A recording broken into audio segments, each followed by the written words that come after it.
Dear gen Z, ஏன் இப்படி பண்றீங்க? நாங்க உங்களுக்கு என்ன பாவம் பண்ணோம்? இந்த ஆபீஸ்லயோ இல்ல வெளில எங்கேயாச்சும் நம்ம வயசு பசங்க கூட நாம ஏதாவது நம்மளோட ரசிச்ச பழைய படங்களை பத்தி பேசிட்டு இருக்கும்போது கூட ஜென்சி கிட்ஸ் இருப்பாங்க. அந்த ஜென்சி கிட்ஸ் உள்ள நுழைஞ்சு என்ன வேணா கேட்கலாம். அந்த படமா நான் பார்த்தது இல்ல, இந்த படம் நல்லா இருக்குமே நானும் பார்த்திருக்கேன், இந்த படம் எந்த ஓடிடில அவைலபிளா இருக்கு, அந்த மாதிரி என்ன கொஸ்டின் வேணா கேட்கலாம். ஆனா நம்மளெல்லாம் புண்படுத்தணும் அப்படிங்கிற ஒரே நோக்கத்துக்காக இந்த ஜென்சி கிட்ஸ் எல்லாம் சேர்ந்து ஒரு கேள்வியை கேட்கறாங்க.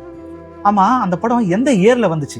இந்த ட்ராப் புரியாம நம்மளும் கேஷுவலா 2011ல வந்துச்சு, 2009ல வந்துச்சுன்னு சொல்லுவோம். உடனே அவங்க என்ன பண்ணுவாங்கன்னா, ஓ அந்த இயரா, அந்த இயர்ல நான் 5th படிச்சுட்டு இருந்தேன், அந்த இயர்ல நான் 4th படிச்சுட்டு இருந்தேன். உங்கள்கிட்ட கேட்டனா நானு, நீ 5th நான் படி 4th நான் படி, நீ பிறக்காம கூட இரு, அது ஏன் இப்போ குத்தி காட்டுற?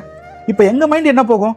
ஐயோ நம்ம அந்த இயர்ல காலேஜே முடிச்சு வேலைக்கே வந்துட்டோமே, இந்த பசங்க இப்பதான் 4th படிச்சேன் 5th படிச்சேன்னு சொல்லுது, அப்பனா நமக்கு உண்மையாலே வயசாயிடுச்சுதான் ரொம்ப குத்தி காட்டுற மாதிரி இருக்கு.